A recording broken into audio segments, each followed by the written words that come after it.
नमस्कार दोस्तों, आप देख रहे हैं ट्रेड विथ मिस्टर ए, जहां मिलती है सबसे तेज और ऑथेंटिक मार्केट अपडेट रोज सुबह 6:30 बजे। चलिए शुरू करते हैं दोस्तों। फ्राइडे को आरबीआई की एमपीसी मीटिंग का आउटकम अनाउंसमेंट हुआ है, तो एक क्विक अपडेट्स देख लेते हैं इस पे। आरबीआई की मॉनेटरी पॉलिसी कमेटी 5 दिसंबर को 25 बेसिस पॉइंट्स का रेपो रेट कट अनाउंस की है और अब रेपो रेट 5.25% पर आ गया है। गवर्नर संजय मल्होत्रा ने इस इकोनॉमिक फेज को एक रेयर गोल्डी लॉक्स पीरियड कहा है, जहां ग्रोथ स्ट्रांग है और इन्फ्लेशन कंट्रोल में है। आरबीआई ने साथ ही 1 लाख करोड़ का ओएमओ परचेज अनाउंस किया है, प्लस एक 3 ईयर डॉलर रुपए स्वैप भी। लिक्विडिटी सिस्टम में अच्छी खासी आ रही है और एनबीएफसी स्पेशली श्रीराम फाइनेंस जैसे लास्ट मिडिल लेंडर्स के लिए ये पॉलिसी एक बड़ा बूस्टर बन रहा है। रूरल डिमांड स्ट्रांग है, खरीद प्रोडक्शन हेल्दी है और credit offtake specially commercial vehicles और फार्म इक्विपमेंट ऑलरेडी ऊपर जा रहा है। अगले न्यूज पर चलते हैं। US under secretary of state for political affairs Allison Hooker इस वीक इंडिया विजिट कर रहे हैं, न्यू दिल्ली और बेंगलुरु दोनों जगह। ऑब्जेक्टिव क्लियर है, इंडिया यूएस स्ट्रेटेजिक पार्टनरशिप को और डिपेंड करना। हुकर की meeting foreign secretary Vikram Misri के साथ होगी, जहां दोनों देश AI collaboration, space exploration, trade ties और यूएस एक्सपोर्ट्स को बूस्ट करने पर बात कर रहे हैं। साथ ही यूएस डिप्टी ट्रेड रिप्रेजेंटेटिव रिक स्विट्जर और उनकी नेगोशिएटिंग टीम भी इंडिया में मौजूद है, ट्रेड एग्रीमेंट टॉक्स को आगे बढ़ाने के लिए। और दोस्तों, ये न्यूज जस्ट पुतिन के जाने के बाद ही आ रहा है।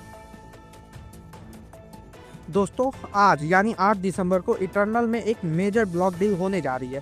सोर्सेज के मुताबिक एक इंस्टीट्यूशनल इन्वेस्टर तकरीबन 0.5% इक्विटी ऑफलोड करने की तैयारी में है। ट्रांजैक्शन साइज का एस्टिमेट 1500 करोड़ तक का लग रहा है और फ्लोर प्राइस 289.5 पर शेयर सेट किया गया है।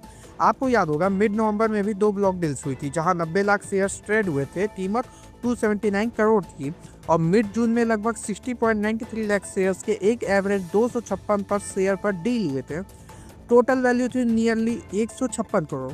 वहीं इटर्नल का बिजनेस क्विक कॉमर्स से बूस्ट हो रहा है। रिवेन्यू 183% सर्च करके 13,590 करोड़ तक पहुंच गया है Q2 FY26 में, लेकिन कंसोलिडेटेड नेट प्रॉफिट 63% गिरकर 65 करोड़ पर आ गया है। थोड़ा कंसर्निंग पॉइंट है ना। स्टॉक फ्राइडे को 291.75 पर क्लोज करता है, अराउंड 1.35% डाउन। एक साल में भी स्टॉक 1% से ज़्यादा करेक्ट हो चुका है। आगे बढ़ने से पहले अगर आप अभी तक हमारे चैनल को सब्सक्राइब नहीं किए हैं तो जल्दी से सब्सक्राइब कर लें, ताकि आप कोई भी अपडेट मिस ना करें। अब बात करते हैं एक बड़े आईपीओ की। आईसीआईसीआई प्रूडेंशियल एएमसी अपना आईपीओ लॉन्च कर रही है फ्राइडे दिसंबर 12 को और बिडिंग विंडो दिसंबर 16 तक ओपन रहेगी।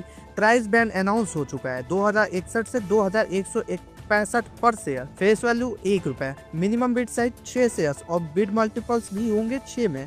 इम्पॉर्टेंट बात यह है, ये प्योर ओएफएस है, मतलब ऑफर फॉर सेल है, मतलब नए शेयर इशू नहीं होंगे, कंपनी को कोई फ्रेश फंड्स नहीं मिलेंगे, पैसा पूरा सेलिंग होल्डर्स को जाएगा। प्रूडेंशियल कॉर्पोरेशन होल्डिंग, जो करंटली 49% स्टेक रखता है एएमसी में, ये 4.89 करोड़ शेयर्स सेल करेगा।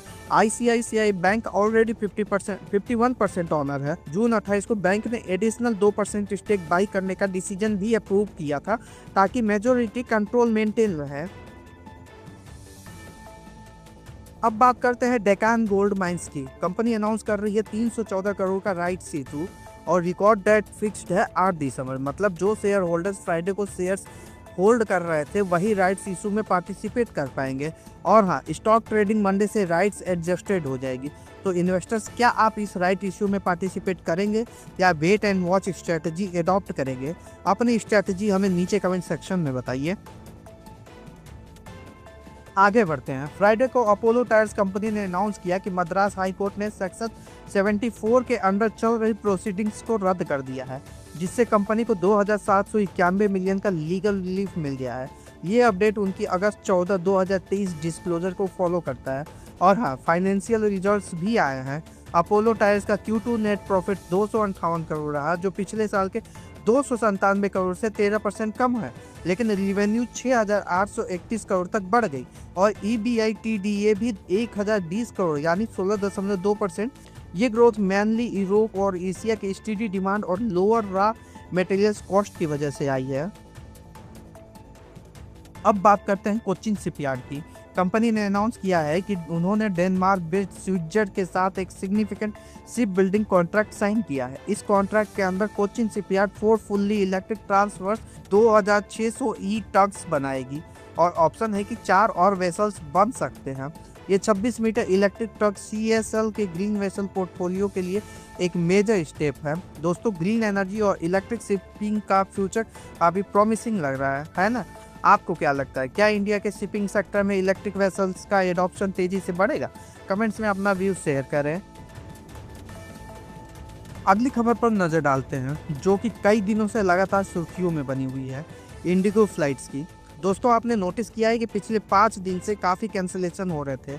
इंडिगो अभी अपनी रूट कॉज एनालिसिस कर रहा है, मतलब एयरलाइन खुद देख रहा है कि प्रॉब्लम का असली रीजन क्या है।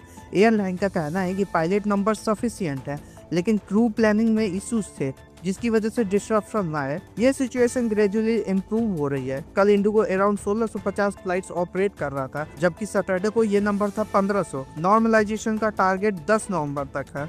लेकिन दोस्तों, सोशल मीडिया पे एक अनवेरिफाइड ओपन लेटर वायरल हो रहा है, जिसमें एक एम्प्लॉय CEO पीटर एल्बर्स और मैनेजमेंट पे क्रिटिसिज्म कर रहा है। एरोगेंस, फैटिग ड्राइवन रोस्टरिंग और इंटिमिडेशन का कल्चर हाईलाइट किया जा रहा है और DGCA ने भी सो कॉल नोटिस भेजा है CEO को प्लानिंग और रिसोर्स मैनेजमेंट में लैप्सेस के लिए। तो दोस्तों, आज की मार्केट अपडेट यही थी। कैसी लगी आपको ये खबरें? अपनी राय कमेंट सेक्शन में लिखना न भूलिए। और हाँ, अगर आप चाहते हैं कि आपको हर दिन ऐसी ही न्यूज मिलती रहे, तो चैनल को सब्सक्राइब कीजिए और बेल आइकन दबा दीजिए, ताकि कोई भी अपडेट मिस न हो। मिलेंगे कल नए अपडेट्स के साथ, तब तक के लिए हैप्पी ट्रेडिंग।